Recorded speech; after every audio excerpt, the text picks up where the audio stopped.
संतांच्या धर्मनामाची सेवा करण्यासाठी मिळते मोठं भाग्य. आता काही प्रेमाची मंडळी या ठिकाणाहून निघाली असताना यांनी बिचारी परत आहे. त्यामध्ये नामनिर्देश करणार नाही, पण आज प्रेम असतं. चला असू द्या. या ठिकाणी सेवा करण्यासाठी उभा राहिलेला आहे. वस्तुस्थिती माझा अधिकार कीर्तन करण्याचा किंवा तुमच्या समोर उभा राहून काही सांगण्याचा अजिबात नाही, अजिबात नाही. तुम्हाला काही संप्रदायाच्या गोष्टी किंवा शास्त्राच्या गोष्टी सांगायला एवढा मोठा माझा अधिकार निश्चित नाही. पण सेवक मात्र मोतीराम महाराजांचा आहे, सेवक मात्र महात्मा महाराजांचा आहे, सेवक मात्र अच्युत महाराजांचा आहे, एवढं मात्र ऐकून चालणार नाही. आणि ते कशी बुद्धी देतील त्या अनुषंगाने ते 15 मिनिटं आपल्याकडे सिद्ध करायचे, तेवढा वेळ बोलण्याचा प्रयत्न आपण करणार आहे.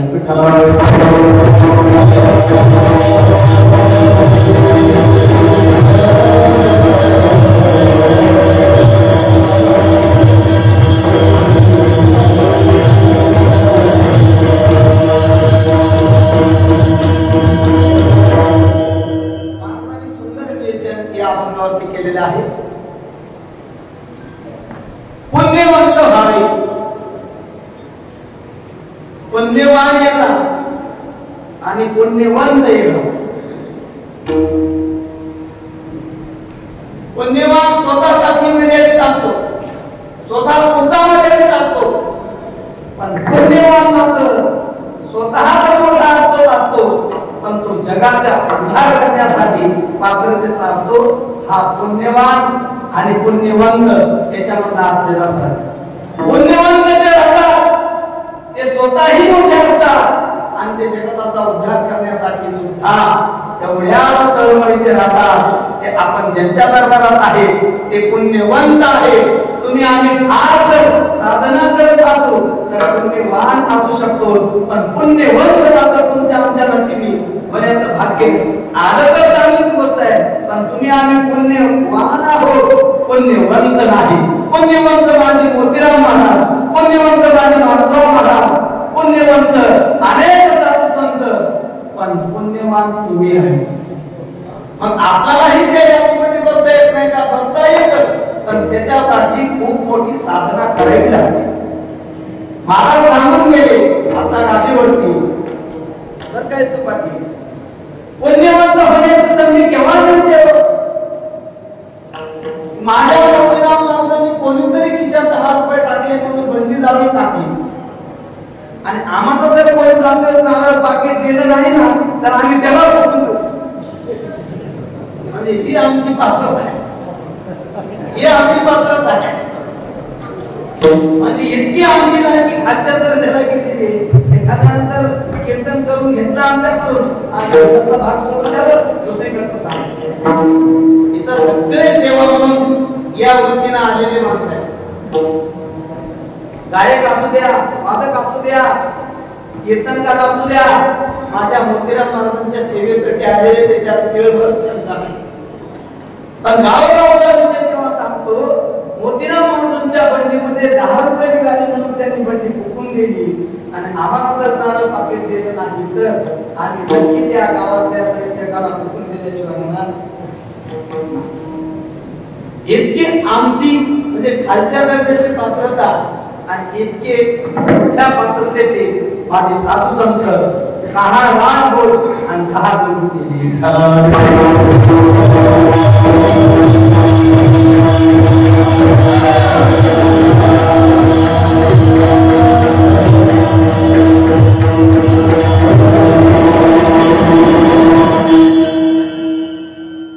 माझ्या महाराजांच्या पायाला जखम होते आणि त्या जखमेमध्ये छोटे छोटे बारीक बारीक आळ्या म्हणा, किडे म्हणा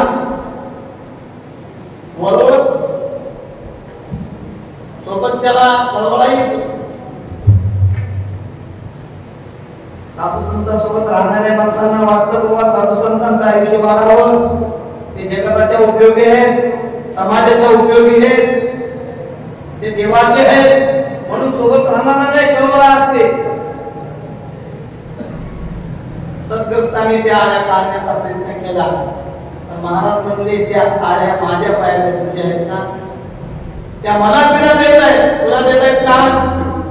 जशा काढल्यास तशाला तशाच त्या टाकण परत पट्टी बांधून याला म्हणायचं प्रपंच रचना सर्व ही भोगून द्यावी.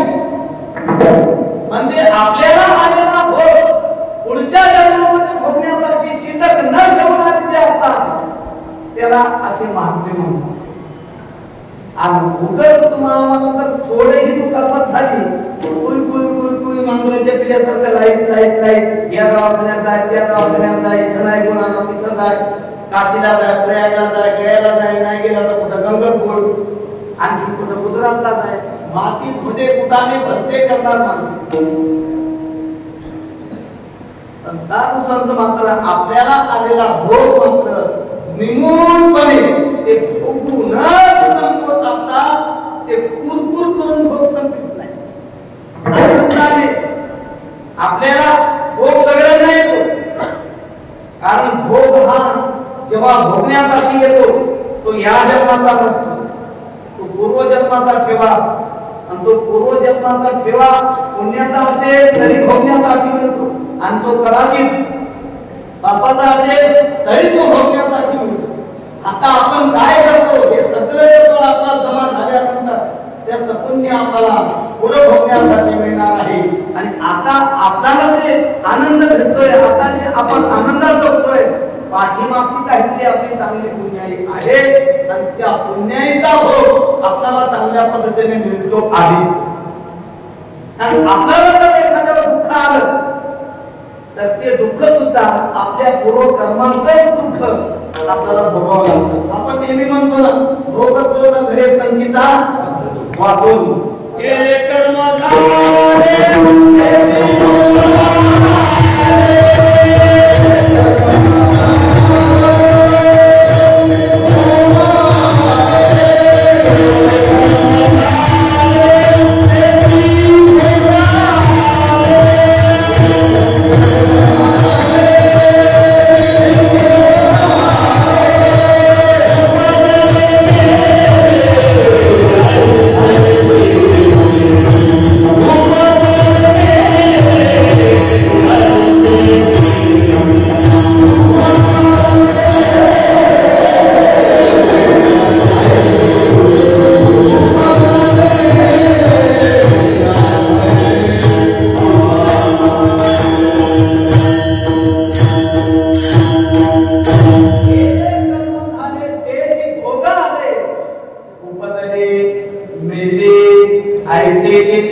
बरेच दिवस माणसाला वाटतं मी दररोज ज्ञानेश्वरी वाचतो, मी दररोज हरिपाठ वाचतो, दररोज काकडा पूजन करतो, दररोज कीर्तन भजनाला जातो, या सगळ्या गोष्टी मी करतो, तरी पण माझा एक डोळा का जावा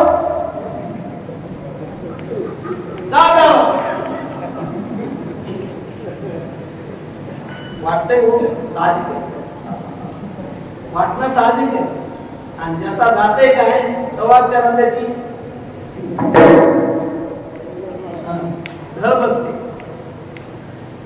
डोक्यावर केस आहेत तोपर्यंत काय वाटत नाही, पण डोक्यावर ते केस निघून गेले ना मग त्याला विचारा केसाची किंमत.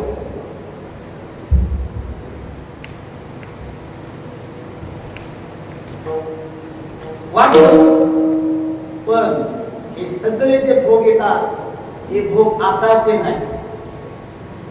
तुम्ही सजन कसायाच्या जीवनामधलं उदाहरण तुम्ही सर्वांनी ऐकलेलंच आहे. महाराज घुले यांच्या मुखात वाळवंटाच्या कीर्तनात त्यांचा या अभंगावर कीर्तन झालं की नाही? कोणत्या भोगतोलोघे संचिता वाचून या अभंगावरती वाळवंटामध्ये 2008 मध्ये कीर्तन झालेले पांडुरंग महाराज घुले यांचं. आणि त्याच्यावरती सजन कसायांचा पूर्ण इतिहास त्यांनी त्या ठिकाणी सांगितलेला होता. सर्वजण तुम्ही आम्ही होतोच त्या कीर्तनाला. त्याची पुनरावृत्ती करणार नाही. फक्त मला एवढंच सांगायचंय की आपण आता जे भोगतो आहोत ते पूर्वीचं कर्म भोगतो आहोत आणि आता जे काही आपल्याला सुख दुःख येतात ते पूर्वीच्या कर्मानुसार येतात. उगाचच आपण मनाला लावून घ्यायचं नाही. एका नावाने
किंवा तुका म्हणे नलगे जनासी घुसावे आणि मनासी घुसावे काय केली. बऱ्याच वेळेस आपण चांगल्या गोष्टीची बेरीज लावून बसतो पण वाईट गोष्टी आपल्या धर्मशास्त्रात केलेल्या.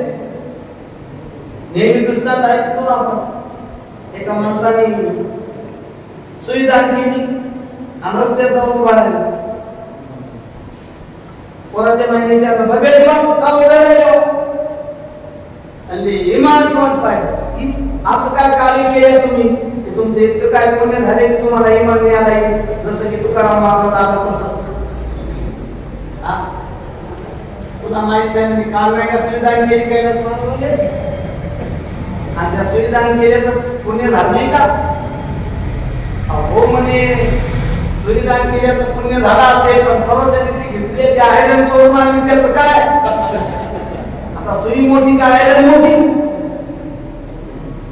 आयरन मोठीच ना. म्हणजे आपण दान केलेल्याची बेरीज लावतो बाप केलेल्याची बेरीज आयरन तिथं चोरी करे दिया सुई का दान बार बार तो ऊपर देखे कब आएगा क्या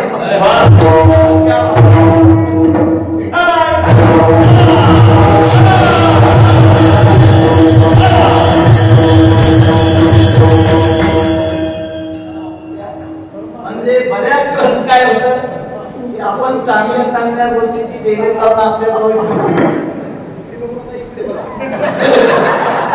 तिकडे काय बघा, तिकडे बघा, तिकडे काय बघा, तिकडे बघा.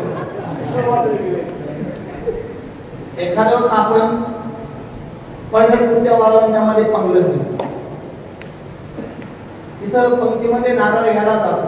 तर काय असेल ते असेल, 20,000ची असेल, 30,000ची असेल, 50,000ची असेल, मोठी असेल तर लाख रुपये असेल. पण इकडं कोणाच्या तरी 2-3 लाख रुपयाला मुंडे कोणाला सांगत नाही. इकडं 2-3 लाख रुपयाचे कोणाच्या तरी मुंडे असतात, नाही ते रोडची कितीतरी खालेली असते, रोडचं डांबर तरी खालेलं राहत, ते कोणाला सांग.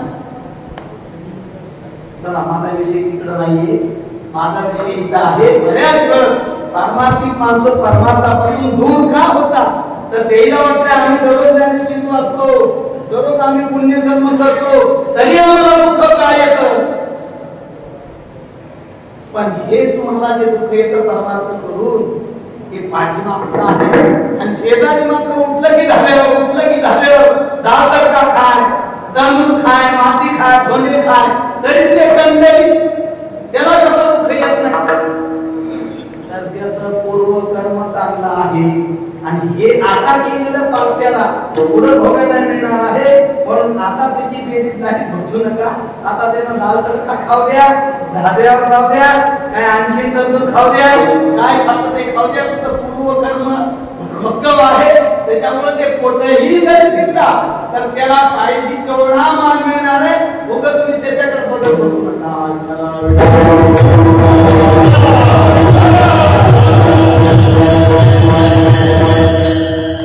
मग साधू संत परमार्थ करीत राहतात. सुख दुःख येत आहेत का त्यांना? दुःख येतात आणि सुखही येत आहे. आज पण सुखाचे दिवस आले तरी ते ओरडून जात नाही, आणि दुःखाचे दिवस आले तरी ते फार नाराज होत नाही.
जे देवीयाची सेन करी न पडता चाळ न धरी, सो निश्चय अंतरी मेरू जैसे. म्हणजे मेरू तसं आपण हलत नाही. किती वारे येऊ द्या, किती पाऊस येऊ द्या, किती ऊन पडू द्या, मेरू कुठलेच सुख दुःख मानत नाही. गावामध्ये पाठी लावलेली असते, पाठी कोणते बक्षिसी घ्या लावलेली असते, त्याच्यावर खाली लिहिलेले असते आपले गावामध्ये सरसे स्वागत आहे. ती पाठी नेमकं स्वागत कोणाचं करतो? चोराला करते गर्दी का नाही? चोराला तर या आपल्या गावामध्ये सरचे स्वागत, साधूला तर या आपले सरचे स्वागत. एखादा चाळी लावणारा आला समजा आपल्या सत्ता सुभाषला सारखा म्हणणे बरं या आपले सरचे स्वागत. म्हणजे त्या पाठीचं एकच काम आहे, काय? स्वागत करणे. पाठीचं काम काय? स्वागत करणे. हे जसं त्या पाठीचं काम आहे, तसं साधू संत त्या पाठीसारखं काम करतात. जगतामध्ये कितीही सामान्य माणूस असू द्या, त्याचाही उद्धार करतात. आणि कितीही नीच आणि कितीही पापी माणूस असू द्या, त्याचाही उद्धार करण्याची ताकद माझ्या या साधू संतांमध्ये असते. म्हणून त्यांना आपल्याला पुण्यवान म्हणता येतं. तुम्ही आणि त्यांना पुण्यवंत म्हणता येतं. तुम्ही आणि पुण्यवान आहोत. पुण्यवंत व्हावे आणि मग अशा पुण्यवंत असलेल्या महात्म्यांचं हे दासाचे नाव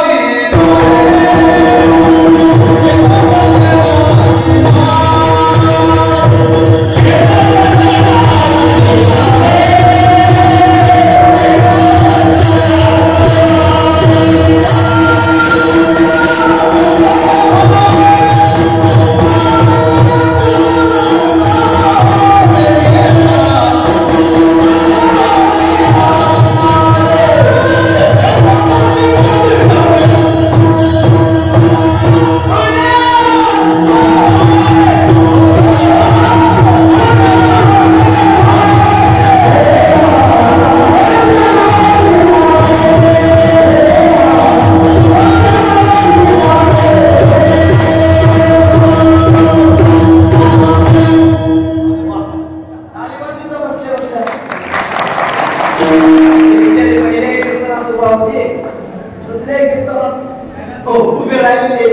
आणखी मला वाटतं आता ही इतके निष्ठावान ती सगळे विचार की हे रात्रभर या ठिकाणी उभे राहतात. नाही हे म्हणायचं सर असू द्या, इकडं माझ्याकडे लक्ष द्या. 2 मिनिटासाठी आहे मी, त्याच्यानंतर काही म्हणणार नाही का माणसाला? म्हणणार नाही. लक्ष द्या. साधू संत पुण्यवंत आहे